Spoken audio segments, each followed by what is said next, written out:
একজন হাফেজা মহিলা মৃত্যুর পর এমন ঘটনা ঘটল যেখানে দেহ নামানো গেল না কবরের ভিতরে, বরং শক্ত হয়ে গেল। এটি কেবল গল্প নয়, এটি একটি বাস্তব ঘটনা।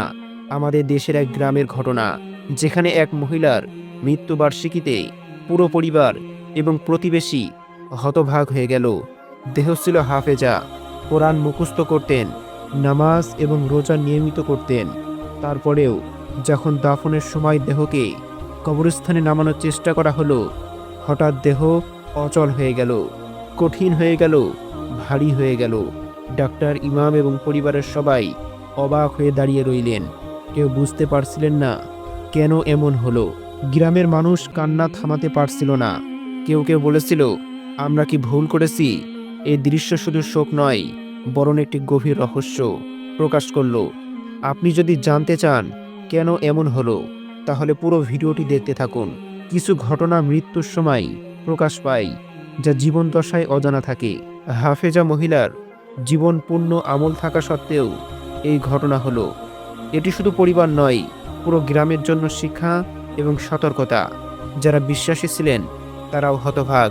আপনি ভাবছেন, রোজা, নামাজ, কোরআন মুখস্থ এগুলো করলে কি যথেষ্ট? এ ঘটনা শেখায় মৃত্যুর মুহূর্তেও আল্লাহর ইচ্ছা এবং পরীক্ষা রহস্যময় ঘটনা ঘটতে পারে। ইসলামে মৃত্যুর পর দেহ গোসল এবং দাফন করা একটি গুরুত্বপূর্ণ ফরজ কাজ। হাদিস এসেছে, যে ব্যক্তি সত্যি আল্লাহর পথে চলে তার দেহ সহজে এবং গোসল দাফন করা যায়। কিন্তু কখনো কখনো কিছু গোপন গুনাহ বা দুনিয়ার ছোট ভুল মৃত্যুর সময় প্রকাশ পায়। দেহ কঠিন হওয়া, শক্ত হয়ে যাওয়া বা অচল হওয়া অনেকবার হাদিস উল্লেখ আছে। এটি হতে পারে আল্লাহর পরীক্ষা এবং আত্মার পরীক্ষা। একটি হাদিস এসেছে, যে ব্যক্তি নামাজ ত্যাগ করেছে কিন্তু গোপন পাপ করেছে, সে মৃত্যুর সময় তার প্রভাব প্রকাশ পায়। হাফেজা মহিলার ঘটনা এটি প্রমাণ করে যে বাহ্যিক আমল যথেষ্ট নয়, গোপন পাপ, অবহেলা বা অন্য কিছু হতে পারে এর কারণ। এটি পরিবার এবং সমাজকে সতর্ক করে। কবরস্থানের এই দৃশ্য শুধু ভয় দেখানোর জন্য নয়, এগুলো নসিহা। যারা সত্যিকারের প্রস্তুতি নেয় তাদের জন্য দাফন সহজ হয়। আমাদের মনে করিয়ে দেয়, মৃত্যু অজানা, পরীক্ষা বাস্তব। দাফনের সময় গ্রামের মানুষ দেখল দেহ এমনভাবে শক্ত হয়ে গিয়েছে যে একদম নামানো যায়নি। ডাক্তাররা চেষ্টা করলেও ব্যর্থ হলেন। পরিবার কাঁদছিল, প্রতিবেশীরা হতভাগ, কেউ কিছু বলতে পারছিল না, কেউ সাহস পায়নি।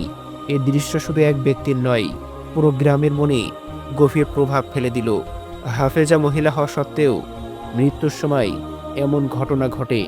এটি আমাদের মনে করিয়ে দেয়, মৃত্যু কেবল দেহের অবসান নয়, আত্মার পরীক্ষা। কিছু ঘটনা জীবন দশায় অজানা থেকে মৃত্যুর সময় প্রকাশ পায়। এই দৃশ্য পরিবারের জন্য শিক্ষা এবং সতর্কতা। গ্রামের বৃদ্ধরা বললেন, এটি আল্লাহর ইচ্ছা, আমরা কিছুই বুঝি না। এটি আমাদের শেখায় মৃত্যুর সময় প্রস্তুতি অপরিহার্য। ঘটনাটি আমাদেরকে শেখায়, শুধু বাহ্যিক ইবাদত যথেষ্ট নয়, গোপন পাপ বা ভুল মৃত্যুর সময় প্রকাশ পেতে পারে। হাফেজা মহিলার ঘটনা মনে করিয়ে দেয়, অন্তরের খেয়াল রাখা জরুরি। যদি আমরা সতর্ক থাকি, মৃত্যুর সময় সহজ হবে। শুধু নামাজ, কোরআন মুখস্থ করা যথেষ্ট নয়, অন্তরের পরিশুদ্ধ অপরিহার্য।